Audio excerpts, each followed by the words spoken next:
Hi, everyone. Welcome back to the 7th Annual State of the Science Symposium hosted by the Seafood Nutrition Partnership's Scientific Nutrition Advisory Council. I hope everyone enjoyed a wonderful lunch.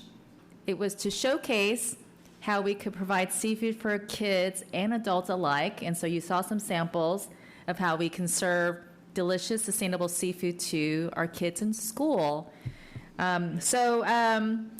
One thing that we are celebrating this year at Seafood Nutrition Partnership is our 10th anniversary. And our talented team at S&P have put together a compilation of our impact and activities over these last 10 years. And I hope you enjoy this video of our collective impact these last 10 years. And let's take it away, voice of God.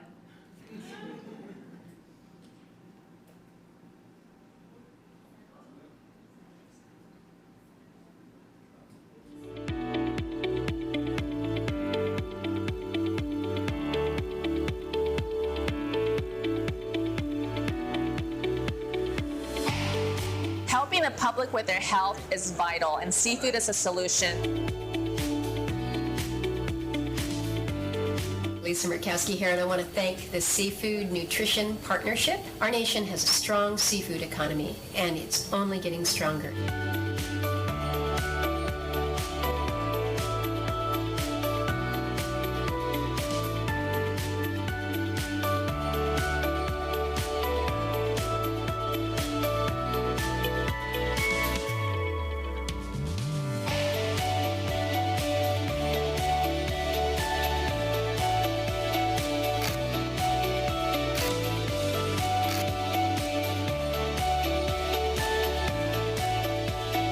In this month of thanks, I hope you'll join me in giving to S&P as part of the Giving Tuesday movement. I am not alone in my mission in cooking seafood today. Today we're making a simply satisfying tuna salad. Protein is also essential for muscle building and repair, and it also helps with satiety, which is the feeling of fullness after a meal. So eat seafood, America, to help save an industry that employs 2 million Americans and to help you and your family stay healthy.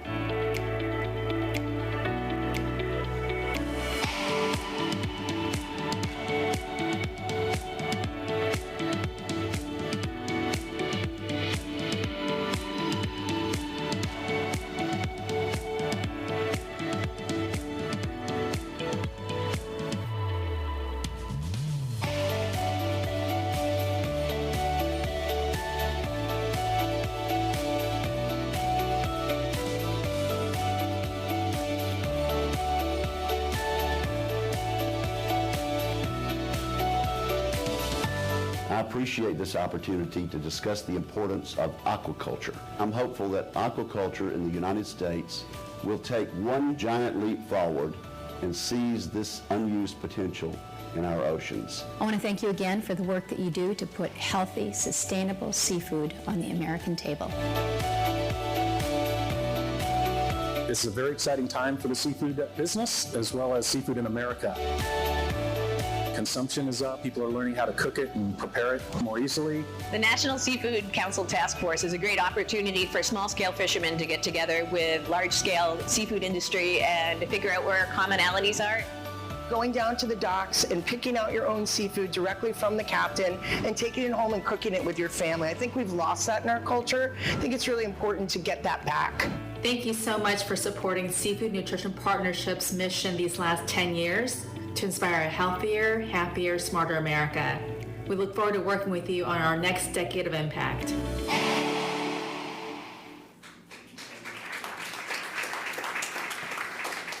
Please welcome Dr. Paul Doremus, Vice President for Policy and Sustainability Strategy at Trident Seafood and 2023-2024 S&P Chair.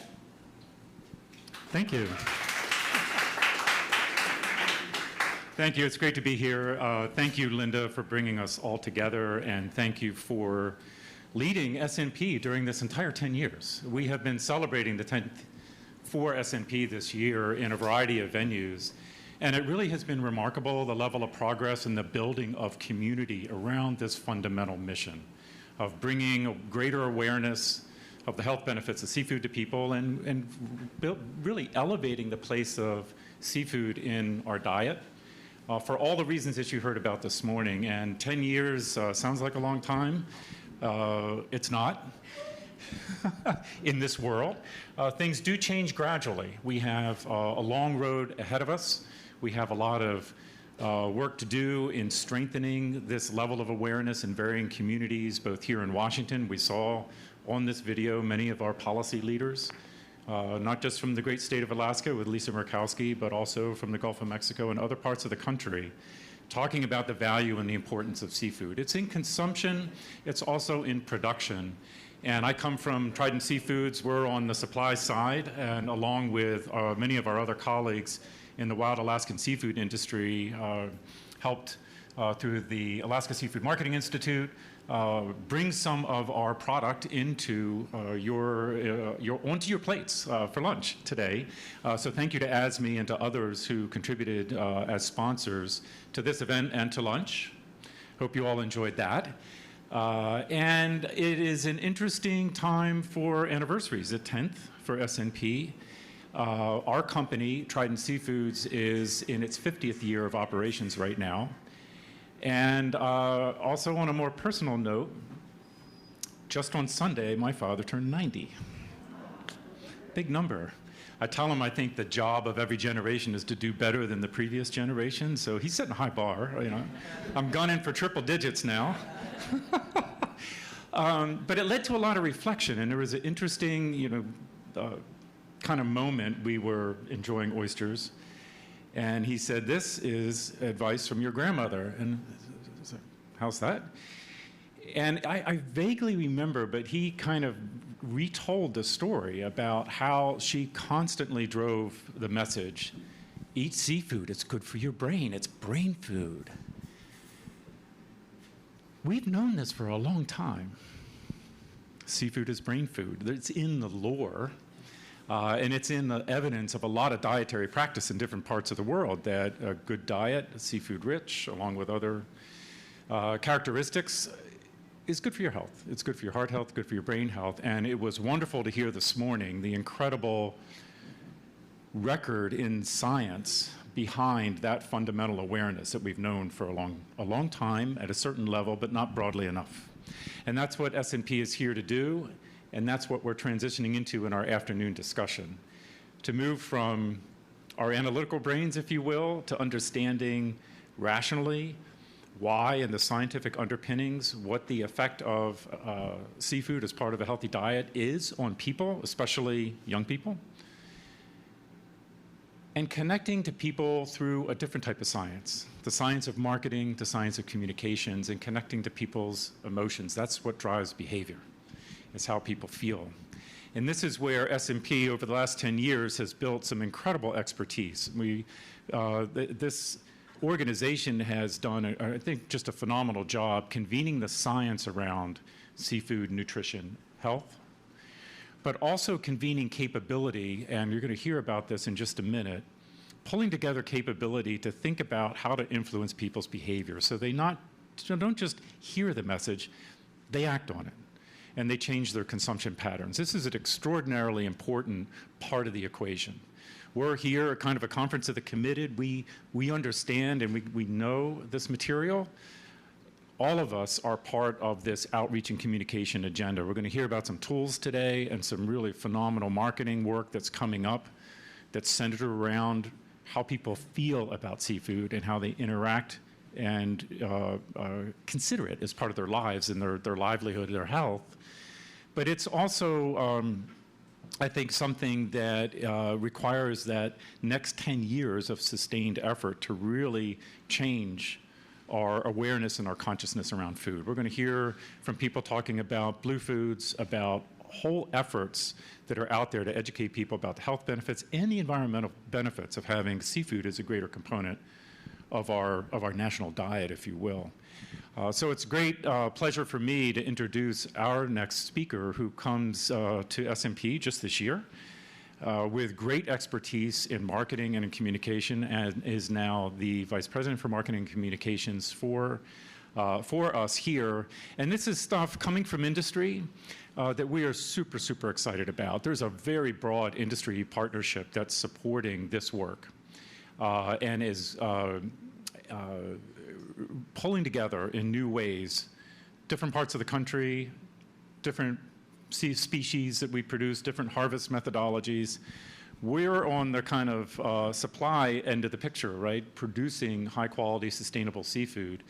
We need to really pull together to change the demand side of the equation, to make per capita consumption of seafood increase, to make seafood more a part of people's conscious dietary choice, and elevate our national health in the process, which has enormous, enormous payoff to the country. There's big public policy dimensions to this, public health and nutrition, environmental benefits, and there's a stronger and more resilient U.S. seafood sector in all of this as well. So many of us here from both the wild capture and the aquaculture side of seafood production are very excited about this work.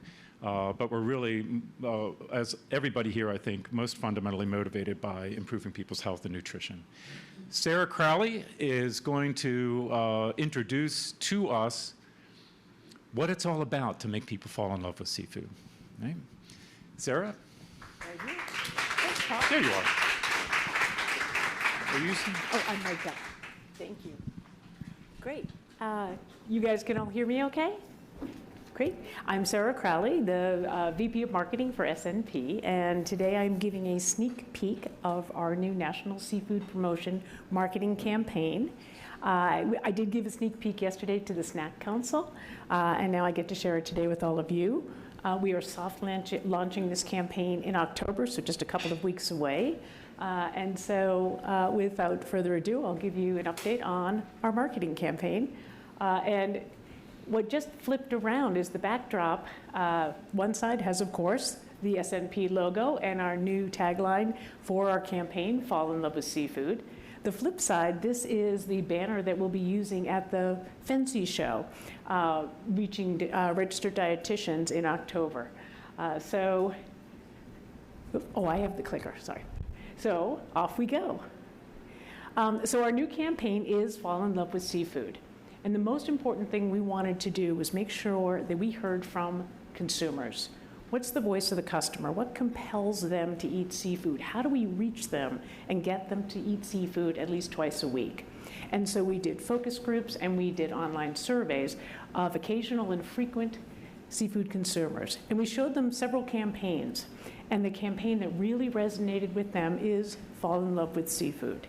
77% of the folks we talked to said that that campaign made them want to eat more seafood. So we thought, check.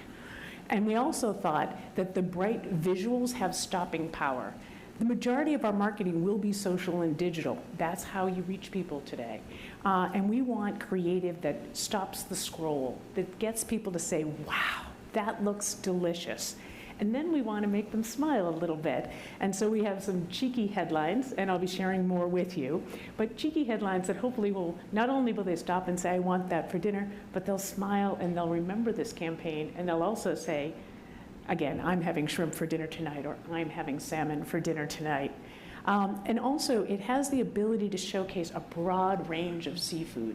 And that's one of the benefits of seafood. I think there's 6,000 different species. I think people here probably know better than I, but there's so many choices, and this campaign lets us showcase them all. So this is just a quick synopsis of the campaign, and it's that America has always been in love with seafood, but that love affair has dimmed a bit as other proteins have taken center stage and center plate. That's why the Seafood Nutrition Partnership will remind America that with seafood, there is so much to love. It's delicious, nutritious, and unmatched in variety. Throughout the campaign, we'll educate consumers that seafood is a protein with health benefits they can enjoy and count on every day. And the bottom line is we want to increase people's craving for seafood, whether they're eating it in a restaurant or preparing it at home, and we want to encourage them to fall in love with seafood. And our target is twofold. We are definitely targeting consumers. The goal is to get consumers to eat more seafood. It's good for them, it's good for the environment, and it's delicious. And so how do we get those occasional consumers adding one meal occasion? How do we get those frequent consumers eating it more often and advocating it to their friends and family? So consumers are definitely our core target. But we're also targeting the industry to show that when you have a coordinated, collaborative effort, that, again, the rising tide lifts all boats, that we can drive overall sales of seafood, and we can do it in a way that delivers a positive return on investment. We're also working diligently with the government for federal funding, and so part of our objective too is to learn what works and make sure that when that funding comes through, we hit the ground running. So those are the objectives for the campaign. And our target, we're going after current seafood consumers, occasional and frequent. Occasional, they eat at least once a month. Frequent, they eat twice a week. The sweet spot are those occasional consumers. If we can get those occasional consumers to add one meal occasion per week, that would increase seafood sales 10% or $1.6 billion. So there's a real opportunity. These are people who eat seafood. They like it, they know it's good for them. So how do we get them to incorporate it into their meal planning, into their regular diet? And then from a frequent consumer standpoint, we did see that there was a little bit of dip in frequent consumers post-COVID. We want to shore up that gap and make sure, again, we have those advocates not only eating it, but talking about it and recommending it to their friends and family. So the number one reason, we talked about this earlier, and I think, Oli, you would agree with this, that the number one reason people eat seafood is taste. So when we surveyed the folks that we were talking to, the frequent and occasional consumers, number one, 85% said, I eat seafood because it tastes good. Number two was nutrition. So we know that not only is seafood delicious, and we want to capture them with that imagery and those headlines, but then we want to deliver that nutrition message. They made a great choice for them and for their health and for their family. And our core strategy is really to keep seafood top of mind. So when we were doing focus groups with frequent seafood consumers, in the beginning, we just talked to them in general about what are your shopping habits? How do you prepare for the week? What do you, what's your meal planning habits? We didn't mention seafood at all to them. But again, these are frequent seafood consumers. They're eating at least twice a week. And they talked about all the things they're shopping for. They talked about pork, and they talked about beef, and they talked about chicken. They never mentioned seafood. Then when the moderator said, let's talk about seafood, they couldn't stop talking about seafood. It was so delicious. The many, many ways they prepared it and who they shared it with and just how memorable it was. But these are people who are eating seafood at least twice a week. One gentleman in the group ate seafood 6 times a week. And when he was asked, unaided, what are your shopping habits, he never mentioned seafood. And so other proteins either have major brands like a Purdue, or they have a beef council that is keeping that protein top of mind as they're thinking about what they're going to make for dinner. And so we know we need to do that as well. They like seafood, they know it's good for them. How do you keep it top of mind? And then we also want to showcase, of course, the breadth of offerings. And we also want to help them with understanding how to prepare it, how to select and prepare it, because that can be a little bit of a barrier. And then lastly, and very important, is always reinforce the nutritional benefits. Omega-3, good for the heart, good for the brain, good for the immune system. And our job is to move people down this purchase path, make people aware of seafood, that it's a great option, it's delicious, get them to consideration, I think I'm going to have that for dinner tonight, and then actually get to the point where they're buying it and eating more frequently, and then they're recommending to friends. But it's a partnership with all of our industry friends, whether it's retail, restaurants, suppliers, certifying bodies, everybody we work with and the wonderful people that support SNP are really helping us move these consumers down this path. And SNP is really responsible for kind of the beginning, those first couple of chevrons. We want to create awareness, we want to drive consideration, we want to move them towards the seafood counter, towards the aisle, towards the freezer case.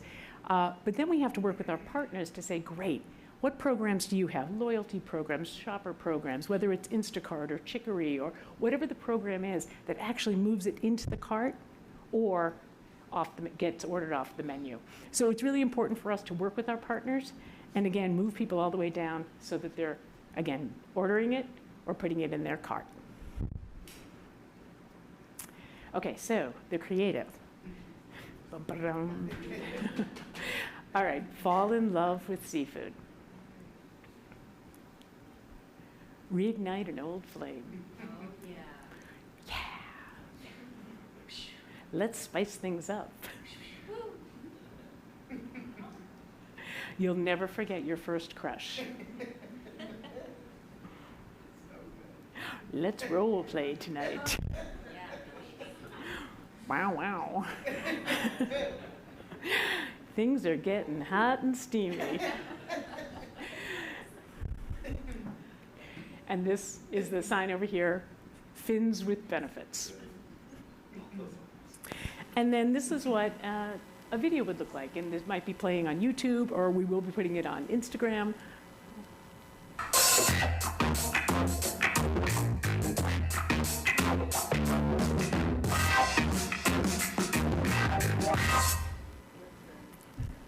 And then one more video example.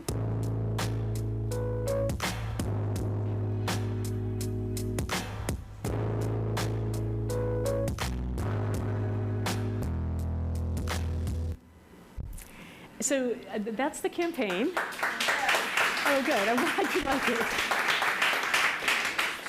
So, we'll get their attention, we'll make them smile, we'll make them want seafood. And then as we post all of these things on social and digital, we'll be reinforcing, again, those nutritional benefits. We'll have influencers and our SNP ambassadors showing how to prepare seafood, and again, talking about why it's so good for you. And just so you know, this is the beginning of a very long campaign and communication with consumers.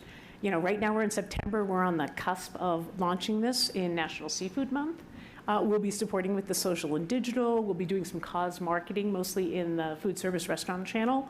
We'll also be hosting some Eating for Brain Health dinners in October. So then in January is really when we'll do our pilot. We are choosing several markets where we'll go in and really overlay social, digital, influencer, and we'll have anchor partners in each market. So for example, in Texas, we are partnering with HEB. They are a retail anchor. We're also partnering with Culver's on the food service side. And so we'll have retail and food service anchors in each market, and that way we can build the awareness, that umbrella, and they can help us understand in your market, how do we seal the deal? So those are moving forward, and then we'll come back in the summer and hopefully do 4 or 5 more markets and just keep building based on success, based on driving sales and generating a positive ROI. And so this is an ongoing campaign that we'll continue to build. And then, this is an example. We're looking at the 4 major census regions. Right now in the Midwest, Culver's is Midwest.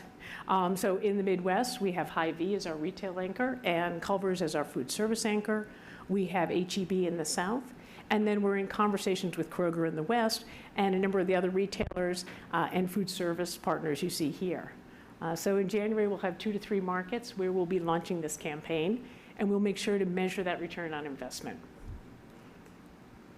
And then, again, a big part of this is how does this campaign get activated by our partners? And so all of the creative that we develop, all of the post copy that we write, we share with our partners. We want them to be liking and sharing what we're putting out there, but then they can take and own this campaign and use it best for their channel, for their product, for their species. So how do we get fall in love with seafood permeating throughout so that, again, it's not, it's 1 + 1 = 3 or 1 + 1 = 3,000.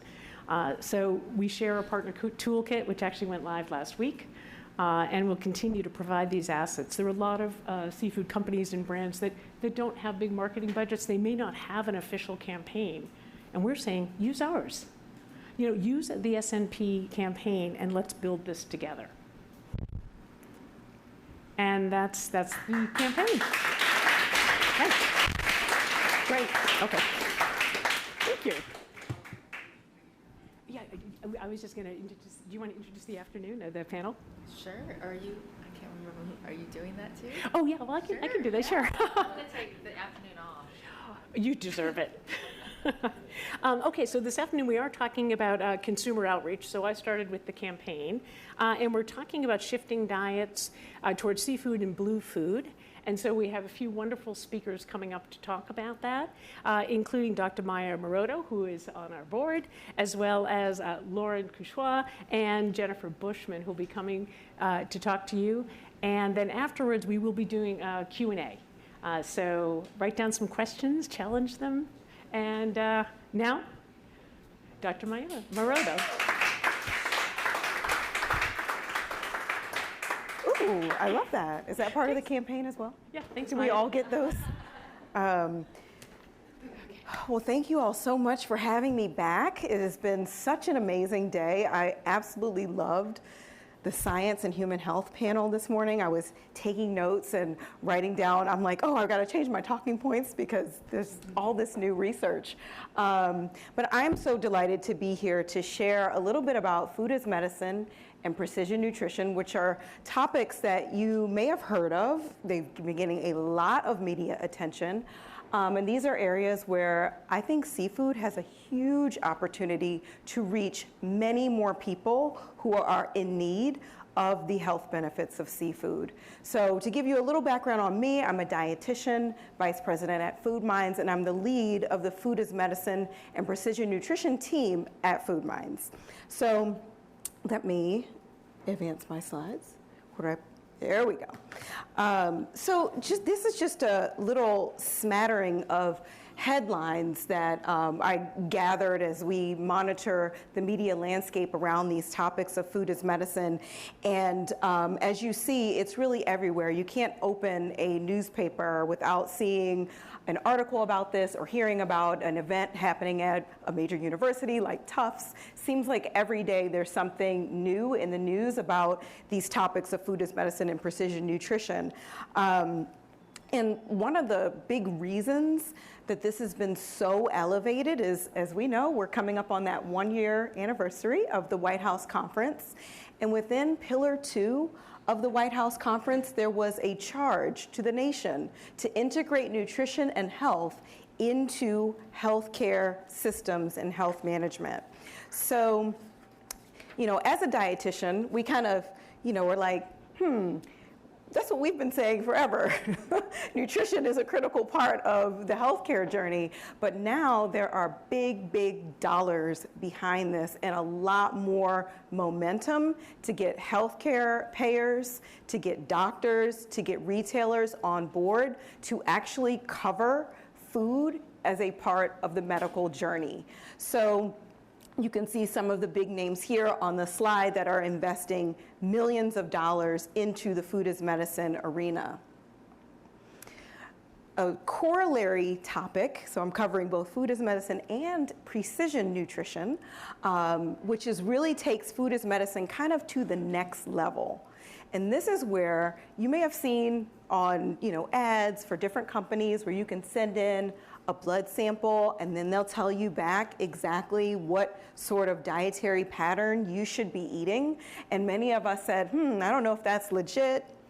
Well, it's becoming more and more legit when the NIH has put forward $170 million to study this in over 10,000 people and to develop an algorithm that can predict at an individual level how you are going to respond to different dietary patterns. So this data is due to be out in 2027. And it's really a game changer from the sort of one-size-fits-all nutrition recommendations that we're all kind of used to. Or me as a dietitian, we do individualized plans as well, like height, look at your height, your weight, your age, your activity level, what diseases you have, and sort of individualize it from there. But I'm not an algorithm.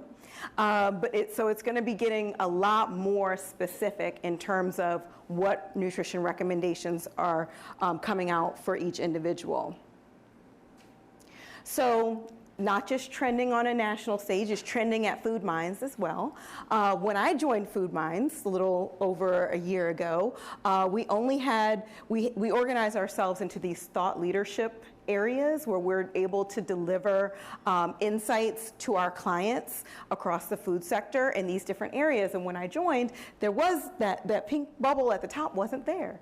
And so I, with the leadership team, converged around adding the food as medicine and precision nutrition thought leadership pillar at FoodMinds, which I now lead with the help of some amazing folks. So it's not just me, lots of other dietitians and folks with master's level training in nutrition who are supporting this area within FoodMinds. So you may have seen this before, and there's a couple different versions of it, but this is the food as medicine pyramid.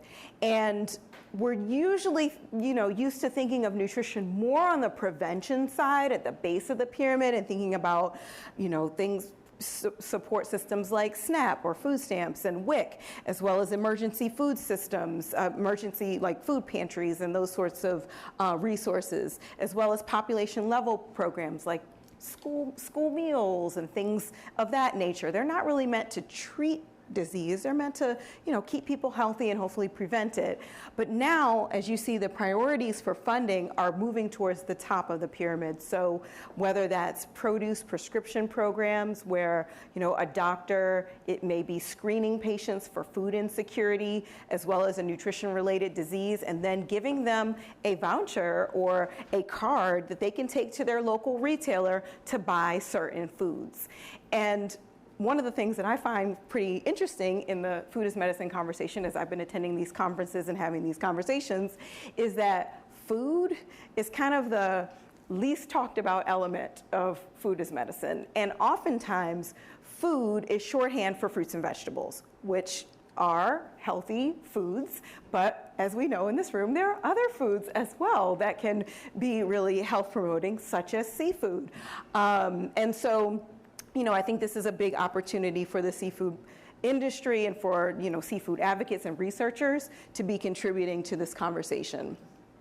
And then just to dive a little deeper, this precision nutrition approach is really taking it down to the individual level where you're able to take some, get a gut microbiome sample and a drop of blood and give someone a personalized prescription. So on my next slide, I wanted to include, it says Meet the Jetsons. So this was supposed to be the Jetsons, but the creative team told me, copyright. So I had to just use pictures of the future, but I wanted to show, George Jetson, because they had the little machine and food was coming out of it, and each person in the family had like a different plate. So the future is very near in terms of, the spaceship coming to your home with the exact prescription of food that is tailored to you, and that is covered by your health insurance because it's part of food as medicine. But these two fields are converging and taking nutrition into a really different direction than when I was coming through my nutrition education many years ago. So at FoodMinds, we're going to the events, we're monitoring these organizations and these different thought leaders in terms of where this conversation is going and making sure that we remain on the cutting edge of where the developments are in food as medicine. You all may be familiar with Darius Mozaffarian. He is now the head of the Food as Medicine Institute at Tufts, and we were just talking about it with Linda, that they have over $20 million in grant funding to do food as medicine studies. They're hiring a couple full-time professors there. They're hiring a managing director. They are really leading the research pipeline. And as we were sitting and talking about food, the benefits of seafood in terms of pregnancy and birth outcomes, I said, let me do a little Google search and see what they're doing and what they're studying at Tufts as far as food as medicine and birth outcomes, because this would be a prime opportunity to be giving people seafood, right? And what I found was they have a study that they announced in April of this year, and it is to provide fruits and vegetables to people who are pregnant and then to measure and see if there was an impact on birth outcomes, which is wonderful. However, I think this is a prime opportunity for seafood to be a part of that conversation because, again, many, I would say most of these programs are pretty much exclusive to fruits and vegetables, and I don't know that there's even adequate evidence that just simply providing those food groups is going to have a huge impact on birth outcomes, especially when we know the power of seafood there. So again, seafood has an essential role across all of these activations, be it a healthy food prescription program, food benefits delivery programs, medically tailored meals and groceries, culinary medicine. So now doctors are getting involved and getting training in nutrition and starting to teach their patients and clients more about nutrition, and getting involved in what are they learning exactly when they're going through these culinary medical programs, as well as looking at what's happening in the retail space. So there's a number of retailers that are providing these sorts of benefits to clients, and I'll say also sort of on the retail front, I just served as a reviewer on the USDA GUSNIP Produce Prescription Grant Program panel. And if you all aren't familiar, that's the federal government sort of food as medicine program where organizations can apply to screen people and then to give them healthy foods as part of a food as medicine program. And the way that's written in the law, the food must be only fruits and vegetables. And I've actually talked to the folks at GUSNIP about that, and they're like, you'd have to change the law, but could there be a corollary, S&P produce prescription, a Linda Cornish produce prescription program, not named after Gus Shoemaker, but named after Linda, that actually provides incentives for people to get seafood as part of their food as medicine intervention. So, all of this is happening really, really quickly, and as I said, it seems that the conversation around what foods are included is somewhat lacking. So I did do a little mini lit review and found a relatively recent study that was published in Advances in Nutrition, and basically they did a systematic review to see, okay, let's round up all these studies and see what is the impact of food as medicine programs on dietary behaviors and cardiometabolic risk factors. And what they found was that there was a modest decrease in body mass index, modest decrease in hemoglobin A1C, and no impact on cardiometabolic parameters. But I think the quote in the red box is really telling that the focus of most healthy food prescription programs so far has been fruits and vegetables. Other dietary components, including nuts, beans, whole grains, and fish, I underline fish, are recognized as important for cardiometabolic health, and the impact of including these dietary components remains to be evaluated. So the studies are happening, and the studies are not really asking the question about what happens if you add seafood to that pantry of options in addition to, say, fruits and vegetables, to see what the impact would be. So I leave you with an overarching goal that we establish seafood as essential in food as medicine and precision nutrition programs, because, like I said, it seems like the field is moving at warp speed. And just yesterday, I saw the American Heart Association put out their Food as Medicine RFP. And they had a bunch of questions that they said they wanted to answer in the research. The questions were, how do we enroll diverse patients? How do we screen patients for unmet social needs and nutrition insecurity? How do we keep people engaged? How do we meet cultural preferences? What dollar amount of incentive is helpful? And what kind of behavioral coaching should we add to these programs? So not a question about food, insight. It's just, going along. So just wanted to give you all that overview and leave you with this goal that we need to definitely prioritize this area for seafood as it is growing, and it's going to continue to do so. So thank you for having me, and I'm glad to take questions. Thanks. Wow, that was amazing. Thank you. We'll have a chance to have a panel of questions afterwards. Next, I'd like to welcome up Ms. Lauren Couchois. She's the culinary specialist of food and nutrition services at the Greenville County Schools in Greenville, South Carolina. Thank you. Well, Hi, everybody. As Linda said, I'm Lauren Couchois. I am a registered dietitian and culinary specialist with Greenville County Schools Food and Nutrition Services. I've been with them a little over 3 years now, but in school nutrition for over 12. And I really don't want to go into seafood is important and why, because people much smarter than me covered that earlier today. But as it pertains to our students, a brief overview is that we know it's very critical to brain health, cognitive function, heart health, and help support their immune systems. So, we serve seafood in our schools. However, when we go to these big national conferences and we talk with other school districts, it's very clear not everybody is serving seafood to their students. Greenville, we do K-4 to senior year, so that's 3 to 4-year-olds all the way to 18, 19-year-olds is who our customer base is. When we speak with other people about why they aren't serving seafood, there are some things that we like to say are perceived obstacles. First is allergies. We hear it all the time. Well, I don't want to serve seafood because I'm afraid that some kid's going to have an allergic reaction, and then who knows what will happen. Then there's the thing of their own personal prior experience to seafood. Well, my kids don't like seafood, so why would I serve it to other people's kids? Or I don't like it, so why would I put it out there? And then it's the cost. We hear a lot of people say, well, we can't serve what you serve because it costs to do those things. And I'm going to get into what Greenville serves, but primarily when we're talking about that, they refer to when we're doing salmon and we do shrimp and grits. Now, as we go through, we're going to say, well, let's overcome those obstacles to serving seafood then. And for allergies, that's one of the first ones that I think is one of the easier ones to address. Most school districts, not all, have a registered dietitian on staff. If that student has a medical note from a doctor that says that they have a true allergy, working with the school's registered dietitian or their food service director, who may not be an RD, is a great way to help ensure that student's safety.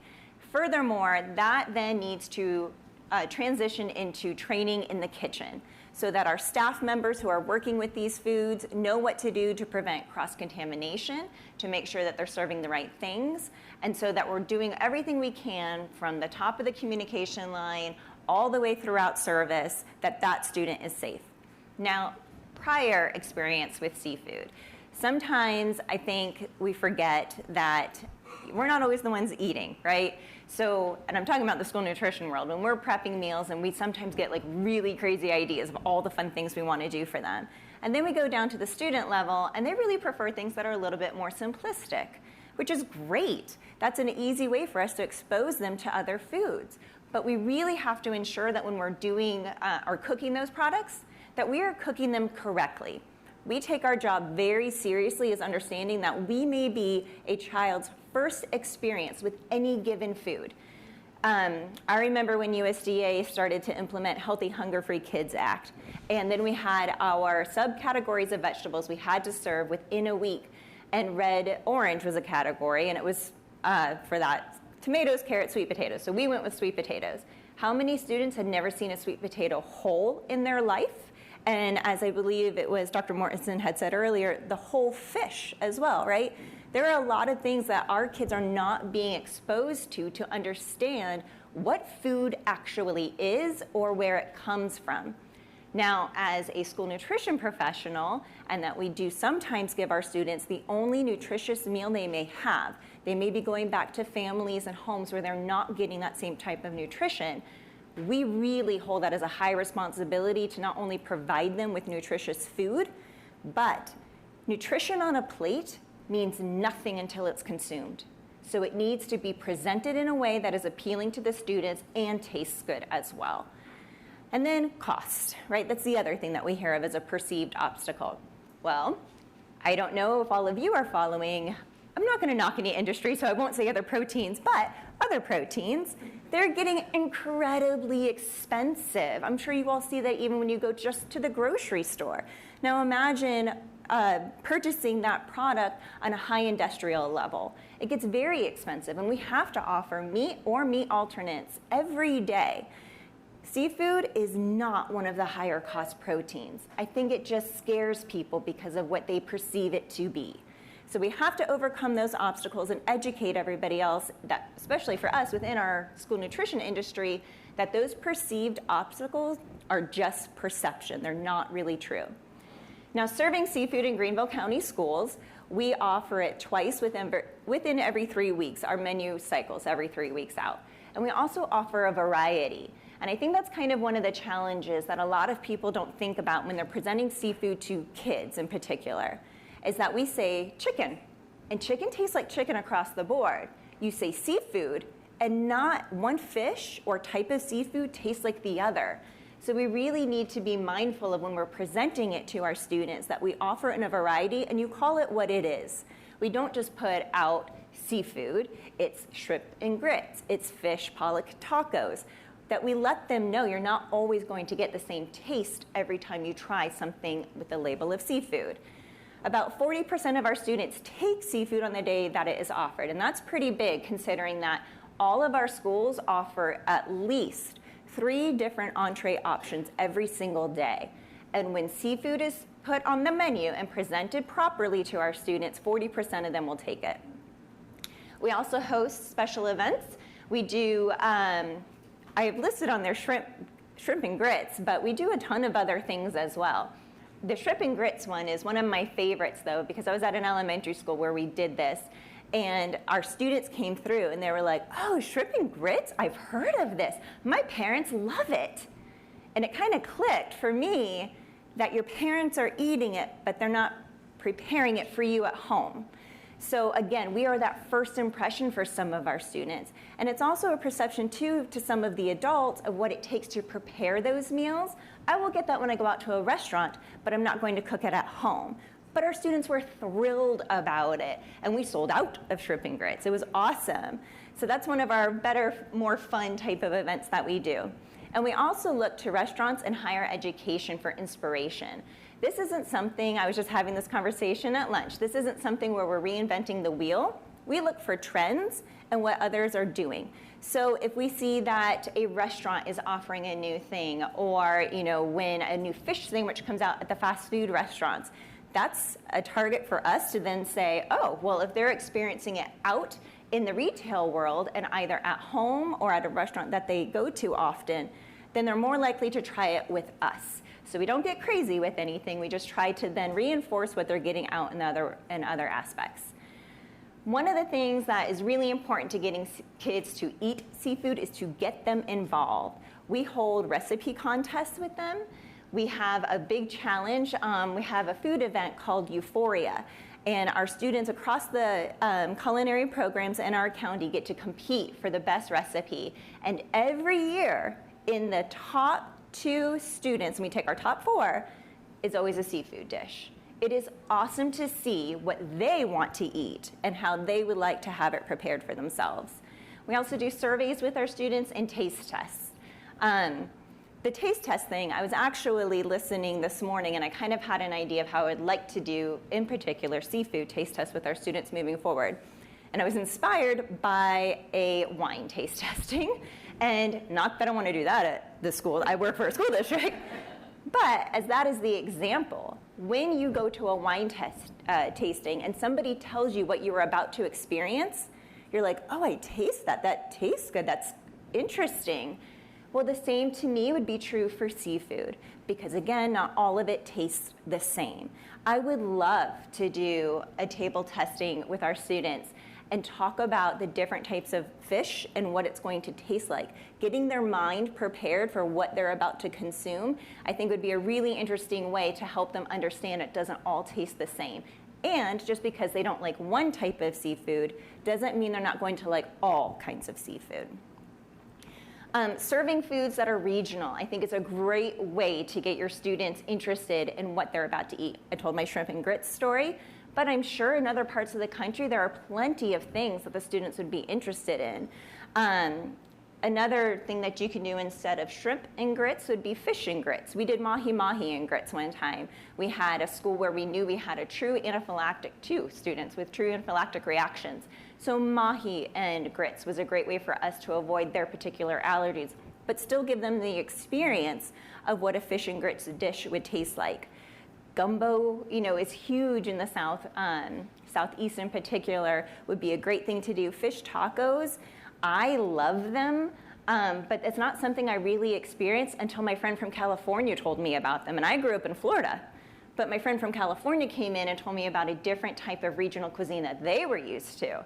And I loved it, and I'm sure we all did at lunch today as well. And then clam chowder, just anything you can think of wherever you are located regionally that a student will have at least heard of and be interested in, or they might be trying already. Now, serving seafood to students. One of the things that we take very high pride in is the presentation of our foods, no matter what it is. But when we're putting items out there, we want them cooked properly and garnished if they should be. We're also very big on making sure that those lines are constantly restocked so that we're always appearing fresh to the next customer that comes through. So we serve with appropriate garnishes, lemons sometimes, even just a little sprinkle of parsley across the top of a dish can really make it elevated. Now, one of the newer things that we're doing and has been a hit for us, elementary, middle, and high school, is our Caesar salad bar featuring salmon as a protein option. So this is a picture of one of our schools that was doing it. You can see on the line there, they've got all the salad and the toppings to choose from, and then next to it is chicken. Then we have the salmon, and then those are actually the rolls to go with it. Or they can make it vegetarian if they want to. Now, we just simply bake the salmon. It's a little bit of oil on top and some seasoning. We really don't do anything too crazy. We kind of just let the salmon represent itself. And when we first did this, we were really interested, would the kids even go for the salmon? Would it just be nothing but chicken Caesar salads? And we sold out of salmon long before we sold out of chicken. And I gotta tell you, I was shocked. Salmon is not something everybody's getting at home, and it's a very high flavor profile. The kids loved it. They were so excited to see it on their school menu. This is not something that we're doing every week. It is something we rotate into our menu so that our menu engineering works out cost effectively. And this is a hit with the kids. And to me, that's the whole reason we're here. How do we feed our students, and how do we feed them nutrition that tastes good as well? This was a really popular one. So we like to say our Caesar salad bar featuring salmon makes for healthy and happy students every time it is served. And every time we serve it, the kids are like, when's it gonna be back? They always wanna know, when am I gonna buy lunch again the next time? It's really great. And I just wanted to end with a quote from my amazing boss, Joe Urban. He is very well respected in the school nutrition field. And I just feel like this quote really summarizes all the things that we here are trying to do. By prioritizing seafood in K-12 students' diets, we can help them build strong bodies, sharp minds, and healthy eating habits that will benefit them for years to come. So let's dive into the sea of delicious and nutritious seafood options for a brighter, healthier future. And I just don't think I could have said it better myself. So that's it. Thank you. So we're going to bring back up our presenters, and this afternoon session will be moderated by Sarah Crowley. And so we'll invite back up Jennifer Bushman, Dr. Maroto, and Lauren Couchois.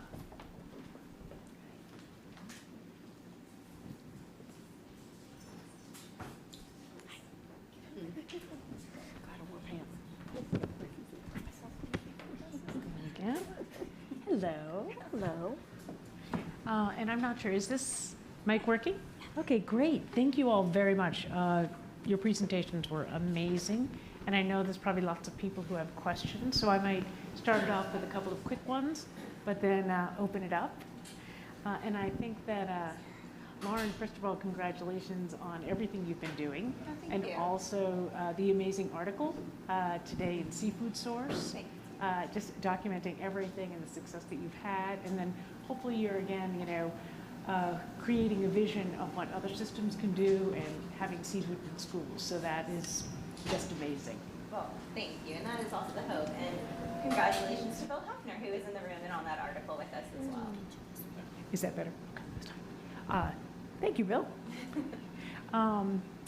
So, we talked about the fact that you're getting lots of kids to eat seafood in school, which is amazing. Then hopefully they'll be seafood consumers for life. How do you communicate the health benefits of seafood? Is that part of the communication? We don't get a ton of time one-on-one with our students. We have 101 schools and about 80,000 students that we have in our district.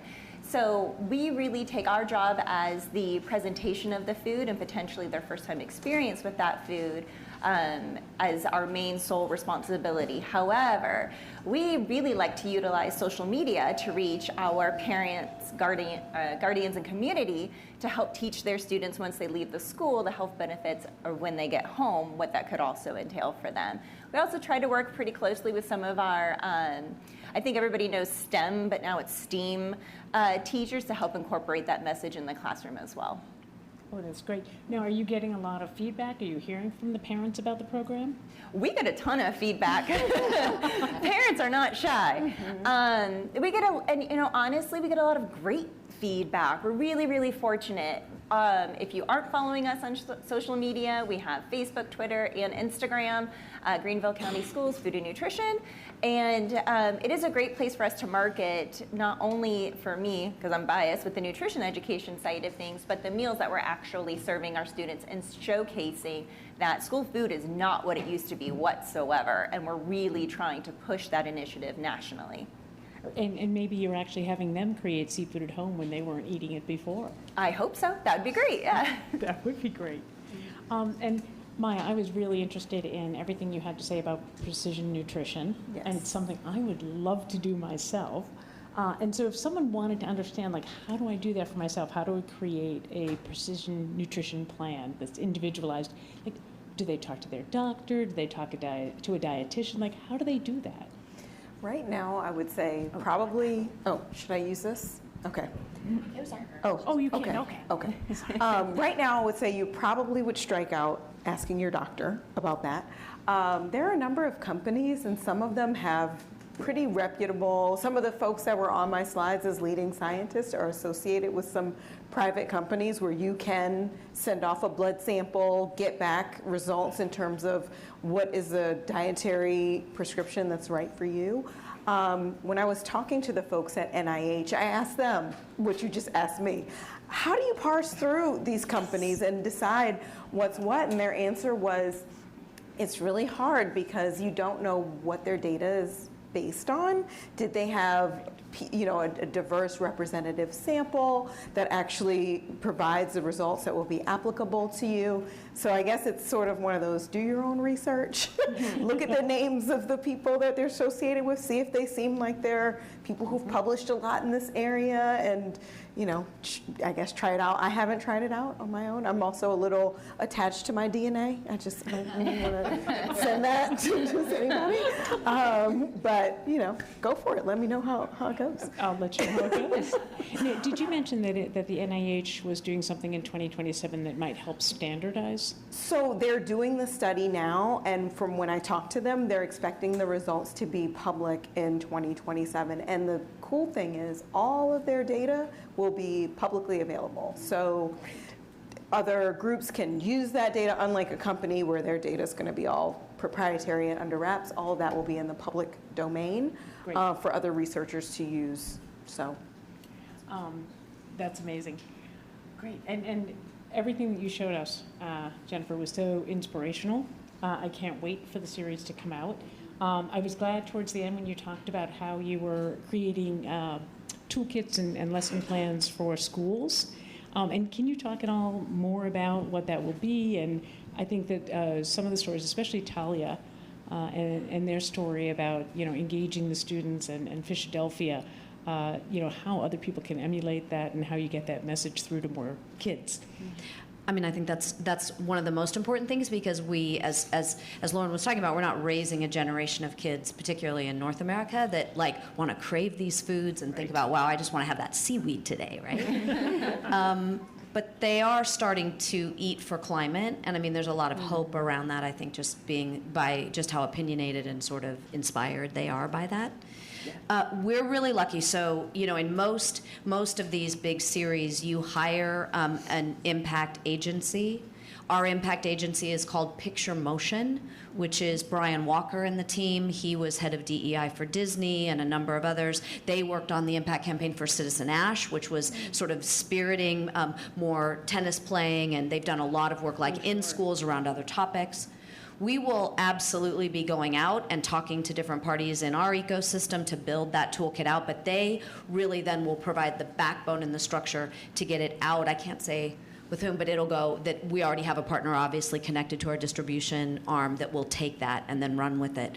I think the other most important thing is that our aim is, because there are grants specifically obviously within states. For example, I was working with an organization that I thought was going to help fund impact, and it was very much organized around Scotland and the Bahamas. It was a famous actor.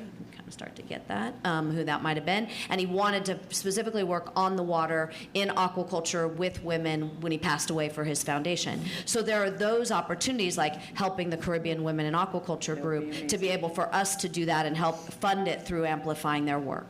So Fed by Blue, really, if you think about it, is that we think that there are not a lot of folks in this space that have the money for a communication strategy, that have the marketing dollars, that have been able to really start to run with this and show it in this same way. And so we're gonna continue to do that, but we'll continue to partner because we recognize that I might be able to talk about aquaculture, but maybe not as much about nutrition or about schools, right? So right here is my team now for launching next time. But we are very aware of the fact that it will be the impact, and there are lots of different lines about that besides K through 12 education. We've got a college and university strategy. We're working with musicians. We've got a really exciting thing around music and arts. So it's just, and some of it's bandwidth. So I can say the impact campaign has a 5-year strategy. The plan is to fund in perpetuity the NGO in order to keep things going. But really specifically, we've got all of those activations to make over the course of that 5 years. So that's only one piece.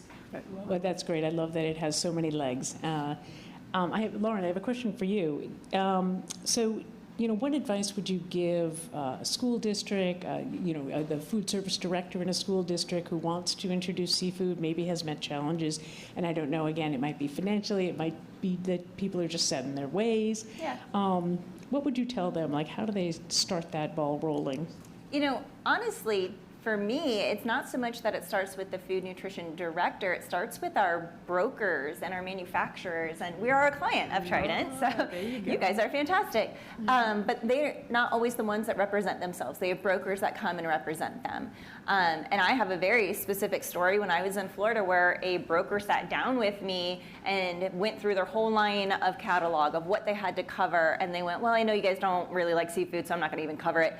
And I was like, well, there's a sales pitch. Okay. And really teaching what, for me, we've even learned here today. I would say going into those school districts and helping them understand the importance of the nutritional value of seafood and what it can have for their students, the cultural impact it can have for them as well, I think is, really something that we don't talk about enough. And also that when we're teaching our children to eat a variety of food, we're going to not only set them up for healthy lifestyles, hopefully the rest of their lives, but also to want to be curious and try a diversity of foods as well. So I really think it just starts with that educational piece from all the way to the supplier, to the manufacturer, packer, to the consumer. That's great. When you were talking about the presentation of the food, I was struck by the fact that you used the word customer.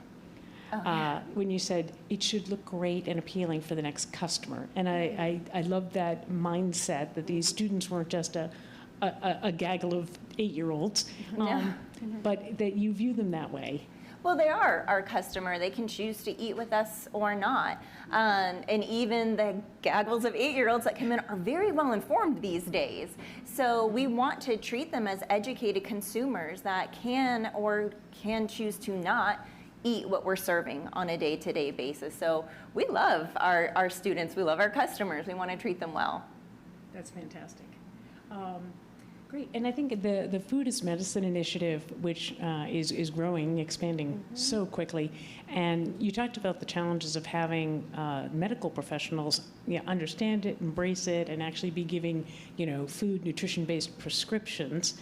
And I don't know if you can talk to any opportunities or challenges you're having getting that going with the medical community? Absolutely. So there's a lot of energy in that space and a lot of tools that are even coming out, like apps that the doctor would use, and it would tell them what to say. But then thinking about who's building those apps and where's their nutrition education coming from, because it's moving just so very quickly. And there are a couple groups that are doing a lot of physician education, and some of them are educating on a completely plant-based diet and telling doctors that that is what should be recommended. I would say there's some leading groups that are the leading voices that are educating physicians in food as medicine are espousing this. So I think there's still a lot of room to grow and to make sure that this is done in a thoughtful and holistic way. But yeah, I think there's lots of tools that they're turning to. I've talked to some of the app programmers, and I was like, so they're like, yeah, we've got this app and it gives people, tells, healthy food. And I was like, so what is healthy food? And he's like, Mediterranean diet. I'm like, okay, that's one. That's right. It's good. I mean, it's a good starting point, but it's very simplified, I think, in terms of the answers that folks are giving right now. And lots of room for education on seafood. Well, we'd be happy to have a little eat seafood twice a week, seafoodnutrition.org on the bottom of every prescription pad, if that helps. Hey, I love it. I think right now I'd like to open it up for any questions that folks have for any of these great speakers. Cooking. We are human beings, and what made us human beings is that actually we are cooks. We are the only species that cook our food. Now, what I like to pose a question to all of you, that is how this disconnect between actually we being cooks and doing something which is extremely fundamental, that is to take the world around us, the part of the world we eat, and put it inside our body and unify us with this food. This is what made us human. So the question I have to each of you, that is, nowadays, food is on a screen. Food is something that you give to customers. Food is something that someone else do. In my country, we've never had so much television programs about food, celebrity chefs, cooking, and fewer and fewer people actually have any connection to the food but getting it from the outside. So the question I have to each of you, and with some focus on also the children and the young people, how is cooking coming in? And the tactility about food, touching the food, cooking the food, giving foods to each other, that human trait, are you about to lose that? Oh, I get to take that first? That was a great question. It is. Okay, so I think in your question you really touched on the majority of the answer, though, in my opinion. And I'm going to completely, my brain is scrambling for things, and now all I can think of is to quote Ted Lasso and say, it is great to be curious and not judgmental. And our children have an amazing capacity to be curious. So giving them foods and letting them play with them and letting them try them out in different ways. For me, the category of seafood is one of the greater categories of that. I am not somebody who really will enjoy to consume cooked salmon, but raw salmon is something I would eat all day long. And letting our children understand the ability or the different ways and variety in which they can enjoy the food, I think would help get them involved. And I believe it was actually you, Dr. Mortensen, who had said that when students grow their own food, they're more likely to consume it. Well, my role with Greenville County Schools is I am the farm to school coordinator, and that's exactly what I do. I do a bunch of school gardens, and we constantly talk about growing the food will help them consume it. I had a very similar role in Florida, and one of our high schools did aquaponics, and they used tilapia.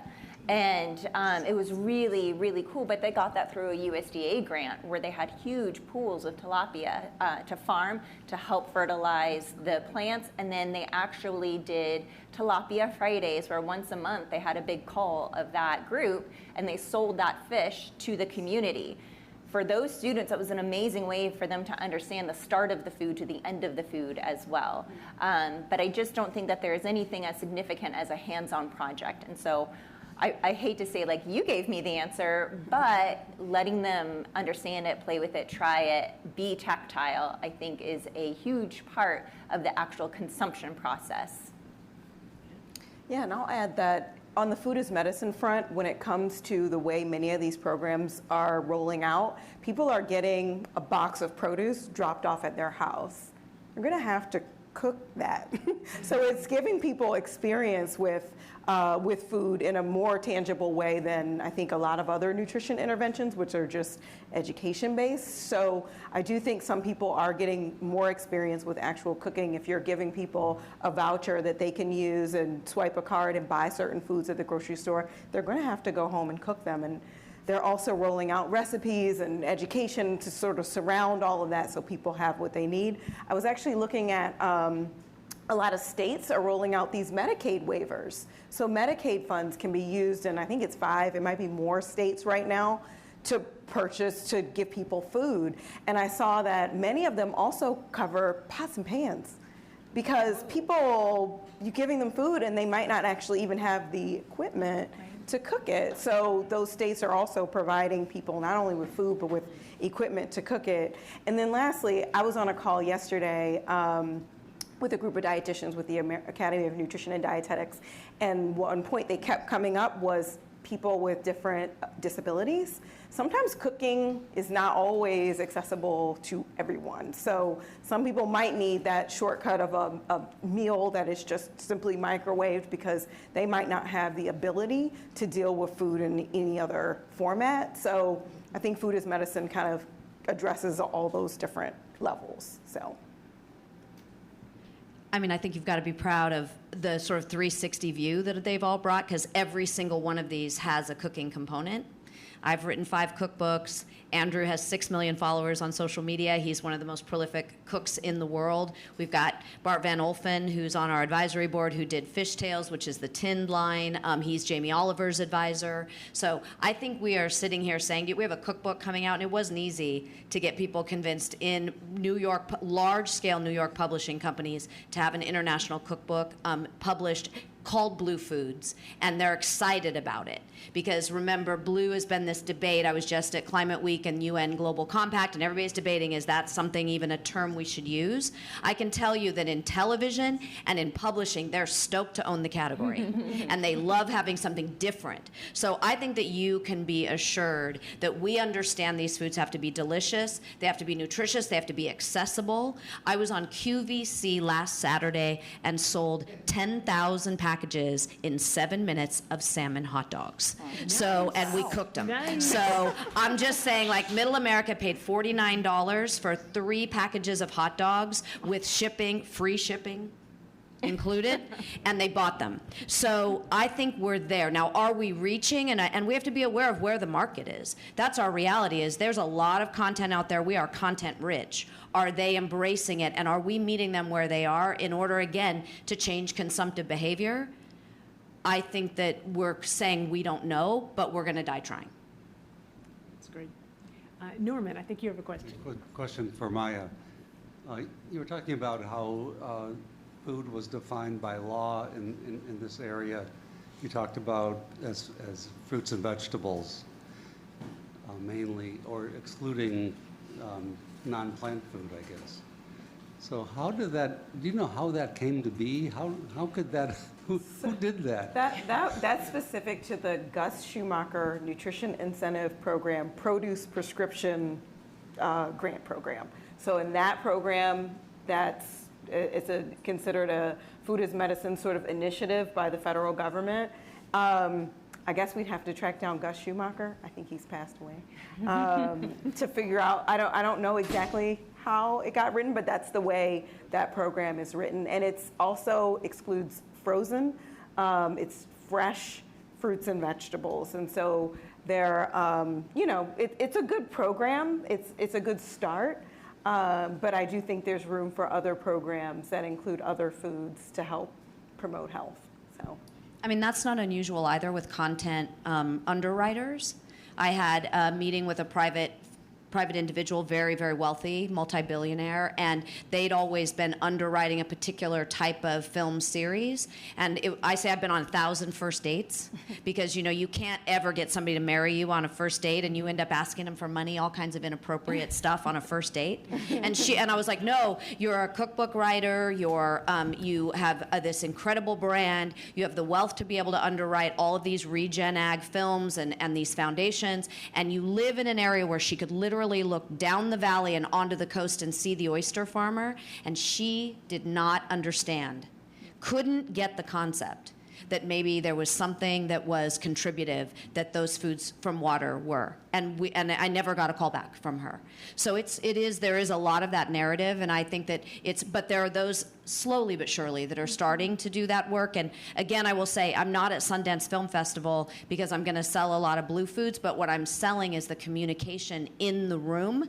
So the next time they go to make that decision about not including food from water, they might think, again about it. Yeah. Do we have any other questions? Here it comes. But you have to on air. You're on. I'm not going to be on air. So Jennifer, I love the series that's coming out, and it makes sense that the funding is agnostic from the seafood industry. How do you envision the industry getting engaged with the campaign, or how would you like them to be engaged once it rolls out next year? It's a great question, because what we envision is that we'll put it into. We're not going to ask for money, but we hope that everybody's going to help amplify this. So whether it's Fed by Blue and you're reposting things that we're doing, or you could have community screenings and gather, we are really lucky to be part of an ecosystem that's going to do all of that. And there will be restaurant partners and distributors that support that and give them the seafood and all of that.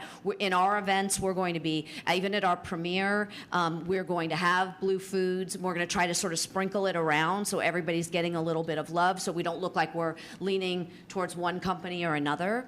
So what I see is I'm going to encourage everybody to gather around it and support it. And you won't see us at Seafood Expo of North America, speaking about it or screening it at this time, because we really want it to have that little bit of distance. But by 2026, which is part of assuming we don't do more in the series, we're going to jump right in. The other thing that's really exciting is that I'm starting to be asked to do impact campaigns around scripted. So the next thing that we're working on is Jason Momoa's new film called Duke, which is about the swimmer and Olympian from Hawaii, and his father was a fisherman. Jason is actually playing the father, and we're going to do an impact campaign around that. So I think about all these opportunities, whether it's with the Marine Mammal Center or with NOAA or with others like Blue Ocean Mariculture, to align around something like that. So I think there's great opportunity, but I think it's really important to make sure that it's not like you're not going to see any posted ads on our app or anything like that. Great, thank you. Great. Well, thank you all three for amazing presentations and giving us great education. And, we are all rallying around to have America fall in love with seafood. So my last question is, if you have to pick one, what is your favorite seafood? Easy. I was going to say, if it's easy, go ahead. Easy from Baltimore, so what am I going to say? Crab. I'm a raw fish person, so tuna and salmon would be my way to go. All right. I have to pick David Strout, right? So river and Strout. Well, fantastic. Thanks very much. And I think I'm going to hand it back over to Linda.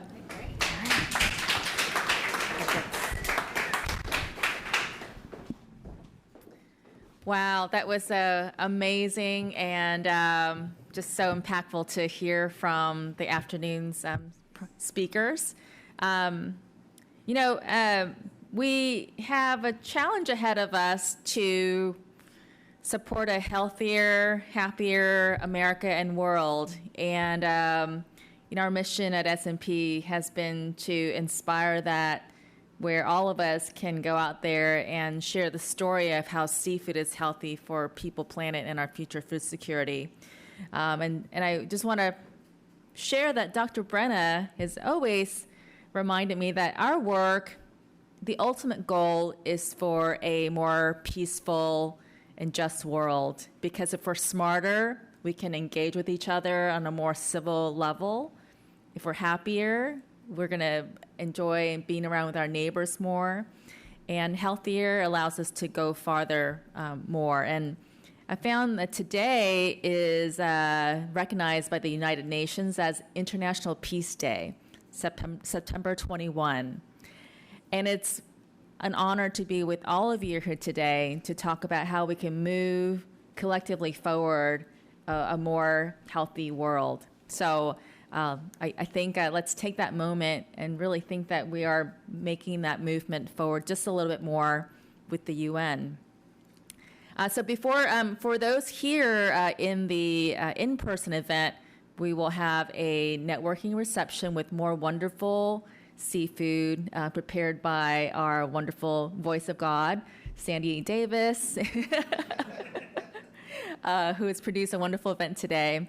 I do want to thank all the speakers that were here today for presenting your hard-earned work with all of us, and they were all excellent.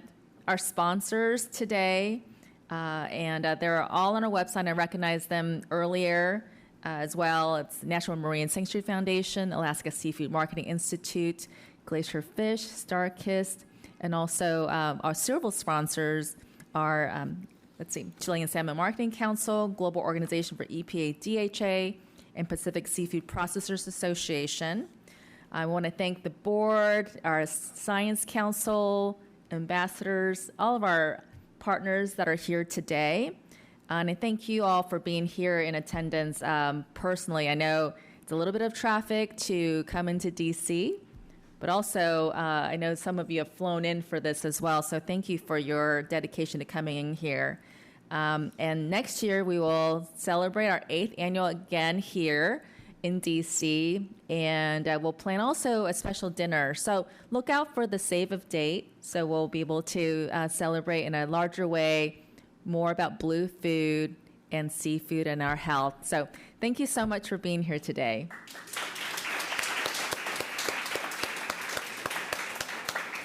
And thank you to all the AV team for the great production and the S&P team for putting a great program together.